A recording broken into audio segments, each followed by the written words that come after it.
Kabisado mayong udto. Karong kaupod naton si Cap Felix sang barangay Santa Cruz. Toy diri no sa ginapasuni Buhawi nga nagpangrosdak di sa pila ka mga puloy-an diri sa nakambitan niya barangay. Cap, mayong udto sa imo. Kami yung tuman. Oh, Cap, kamusta ang imong mga pamuluyo diri sa nagtuhaw diri nga ginapasuni nga Buhawi? So far di gid naton maibitan may mga casualty gid kita diri Yes. no subong lalo na dito ako mga constituent no.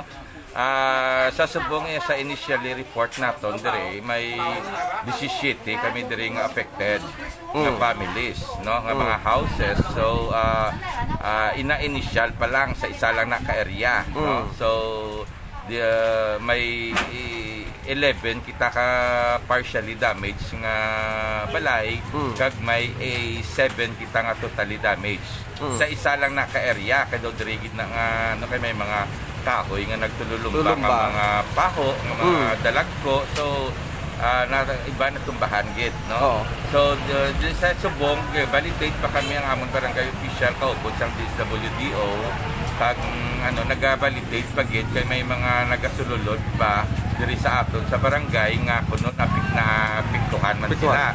So ginabalidate naton para nga ma-finalize naton kung ano gid ang casualty nga natabot sa aton sa barangay. Okay, Cap.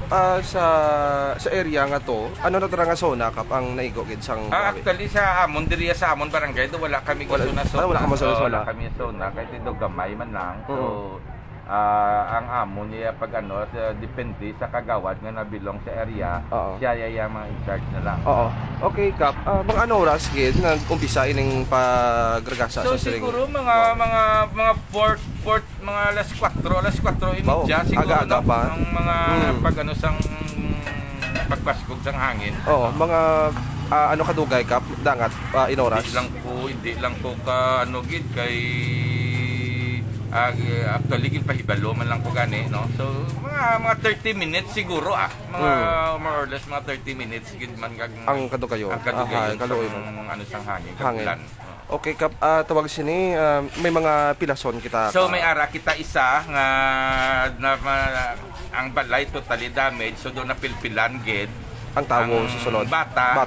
9 years old nga lalaki kay daw wala guro nakahingagaw makagwa. Pero sa bulig sang aton mga rescuer, mga medic naton, na-rescue ang bata pero conscious man siya. Conscious. So medyo tayo lang sa mga ginabatsag siguro to kasi tungod nga nanan sa nadapilan siya sang so sa katwa gila yon. So ginhingagaw man naton sa gindalan nila sang aton ambulance Sa ospital. Sa ospital. Okay, ay isa lang gid, Cap, no ang pilason. Isa lang ka dito. Timayo gid. Sa mga nagligad yung mga tinuon, like tinuig o naglabay nga mga tinuig, Cap, nakaagi man amo ni nga insidente. Do wala ta naka-experience siya. May ara gid man pero do light lang. Lain niya i-compare Sa subong. Do medyo do basko gid siya. Basko gid ang subong. Okay, sa karon, Cap, tiyan mo din nagluntad sa mga pumuluyo. Ano karon, Cap, tika nga ginahimo sang barangay? So pamaagi sa nagtinguha man ang mga barangay official nagpakita man sang suporta kag ang aton mga CSWDO do wala man nagpabaya update man sila sa paghatag sang mga food packs naton no. So ang ini gina-prepare namon subong available na i-distribute na namon karon magpulutawhay. Okay. Kay subong nag-clearing lang kami anay sa mga area nga mga kahoy para nga makuha nga tawhay dito ang area. Okay, may nagkalaguba nga balay, Cap, din sila sumong temporaryo magapuyo. So actually diri sa amon sa barangay wala kaya kami ang nakasubo kugid lagid kami available evacuation center kay tungod nga wala kami lugar.